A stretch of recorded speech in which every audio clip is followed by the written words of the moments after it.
যদি বুঝতাম বড়বেলায় বুকের ভেতর পুষে রাখা শিশুটার মতো চিৎকার করে কাঁদতে মানা, ইচ্ছে হলেও চোখের জল ফেলা বারণ, মায়ের আঁচলে মুখ গুজে অভিমান লুকোনো যায় না, তাহলে হয়তো বড় হওয়ার দুঃসাহস কখনো দেখাতাম না।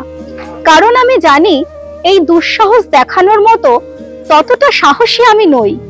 কিন্তু আফসোস, ছোটবেলায় কেউ বড়বেলার অসহায়ত্বগুলো বলেনি, শাসন করে বলেনি বড় হওয়ার স্বপ্ন দেখে সময় নষ্ট করো না এ বেলায়, যেভাবে আছো সেভাবেই কাটিয়ে নাও সুন্দর মুহূর্ত।